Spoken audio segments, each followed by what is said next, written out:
ആരോ പറഞ്ഞിട്ടുണ്ട്, കുട്ടിയായാൽ മതിയായിരുന്നു, കാൽമുട്ടിൻ്റെ തൊലിയടർന്ന വേദന മാത്രം അനുഭവിച്ചാൽ മതിയല്ലോ എന്ന്. പോക്കുവയിൽ ഏറ് കണ്ണിട്ട് നോക്കുന്ന നേരം എപ്പോഴെങ്കിലും നിങ്ങൾ ആ പാട്ട് കേട്ട് കാണും. 1962 ONV കുറുപ്പ് രചിച്ച മധുരയ്ക്കും ഓർമ്മകളെ എന്ന ഗാനം. നിങ്ങൾ ആ കാലയളവിന് ശേഷം ജനിച്ചവരാണോ? എങ്കിൽ നിങ്ങൾക്കത് നന്നായി മനസ്സിലാകും.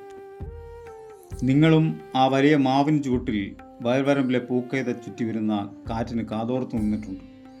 തലേന്ന് രാത്രി പെയ്ത കന്നിമഴയിൽ പുതുമണ്ണിൻ്റെ ഗന്ധം മാറാത്ത വഴികളിലൂടെ നിങ്ങളുടെ കുഞ്ഞിളങ്കാലുകൾ ആ മാവിൻ ചുവട്ടിലേക്ക് പോയിട്ടുണ്ടാകും. വീണ മാമ്പഴങ്ങൾ, മധുരമുള്ള ഓർമ്മകൾ. അന്ന് വീടിൻ്റെ അതിരുകളിൽ സ്വാർത്ഥത മതില് കെട്ടാത്ത കാലമായിരുന്നു. ആർക്കും എപ്പോഴും കടന്നു പോകാൻ വഴികൾ തുറന്നിട്ട കാലം. മേൽക്കൂര മേയാൻ ഓലകൾ നീക്കിയ വീടിൻ്റെ മുകളിലൂടെ താരകച്ചിരികൾ കണ്ട് നിങ്ങളും സ്വസ്ഥമായി ഉറങ്ങിയിട്ടുണ്ടാകും. ഭാഗ്യജന്മങ്ങൾ. പക്ഷേ ആ വലിയ മാവുകളെല്ലാം മുറിച്ചു വിറ്റുപോയി. എന്തുകൊണ്ടാണ് മനുഷ്യൻ പ്രായമേറി വരുമ്പോൾ കുട്ടിക്കാലത്തേക്ക് തിരിഞ്ഞു നോക്കുന്നത്, നൊസ്റ്റാൾജിയ അനുഭവിക്കുന്നത്?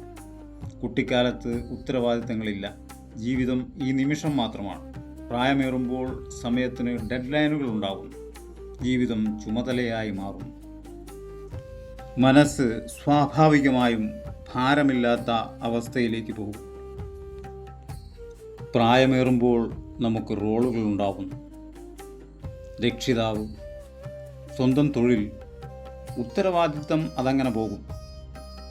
കുട്ടിക്കാലത്ത് റോളുകളില്ല, താരതമ്യമില്ല, മുഖം മൂടികളില്ല.